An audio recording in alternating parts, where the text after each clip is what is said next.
আগুন আমাদের সম্পূর্ণ নিয়ন্ত্রণে আছে। আগুন আর বাড়ার কোনো সম্ভাবনা নাই। আমরা আগুন সম্পূর্ণ নিভানো না পর্যন্ত, নির্বাপন না হওয়া পর্যন্ত এখানে থাকবো। আজকে আমরা 1430 ঘটিকায় খবর পাই যে আমাদের হযরত শাহজালাল আন্তর্জাতিক এয়ারপোর্টে আগুন ধরেছে এবং তার পরিপ্রেক্ষিতে আমাদের এখানে 1450-এ আমাদের ইউনিট চলে আসে। তারপর থেকে আমাদের ফায়ার ফাইটিংয়ের কাজগুলো শুরু হয়েছে। আমরা যখন আসি তখন ইতিমধ্যে আমাদের এখানে এভিয়েশনের যে তাদের ফায়ার ফাইটিং ভেহিকেল ছিল সেগুলিও কাজ করছিল। এখন পর্যন্ত আমাদের 37টা ইউনিট কাজ করেছে এবং এর মধ্যে এখন পর্যন্ত আমাদের জানার মধ্যে কোনো নিহত নাই। আর আমরা 2118 অর্থাৎ রাত 9টা 18-র সময় আগুন নিয়ন্ত্রণে দিয়েছি। বর্তমানে আমরা নির্বাপনের কাজ করছি। আগুন আমাদের সম্পূর্ণ নিয়ন্ত্রণে আছে। আগুন আর বাড়ার কোনো সম্ভাবনা নাই। আমরা এখন শুধু নির্বাপনের কাজটা করে যাচ্ছি। আর আপনারা জানেন ইতিমধ্যে আন্তর্জাতিক এবং ডোমেস্টিক ফ্লাইট কিন্তু চালু হয়ে গিয়েছে, অলরেডি চালু হয়ে গিয়েছে এবং আমাদের এখন পর্যন্ত আমাদের হিসাবে আমাদের 2জন ফায়ার ফাইটার আহত হয়েছে। আমরা শুনেছি আনসারের কিছু সদস্য সম্ভবত প্রাথমিকভাবে আহত হয়ে থাকতে পারে, আমরা সংখ্যাটা এখনো কনফার্ম নয়।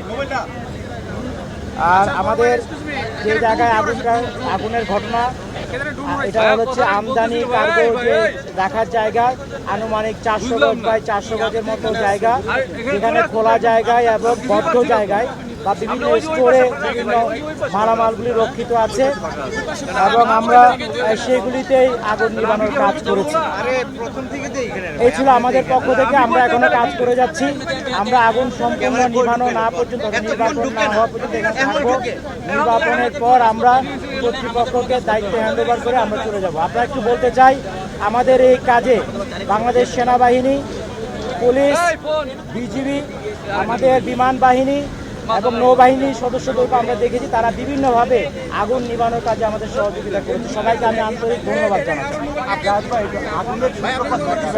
আচ্ছা, আগুনের সূত্রপাতটা আমরা এখনো এটা আসলে আগুন নিবানোর পরে এটা বলা যাবে তদন্ত সাপেক্ষে। এখন আমরা এটা বলতে পারছি না। আসলে আগুন নিভাতে এসে না, সবচেয়ে বড় প্রবলেম ছিল হচ্ছে বাতাস। আপনারা দেখেছেন যেহেতু এটা খোলা জায়গা, প্রচুর বাতাস ছিল, ফলে অক্সিজেনের একটা প্রাপ্তি সবসময় ছিল, যেটা আগুনকে জ্বালাতে সহযোগিতা করে। যে কারণে আপনারা অনেক উপরে পর্যন্ত ধোঁয়া দেখতে পেয়েছেন। নিচে হয়তো আগুন অল্প, কিন্তু বাতাসের কারণে আপনাদের কাছে মনে হচ্ছে অনেক বড় উপরে ধোঁয়া উঠছে।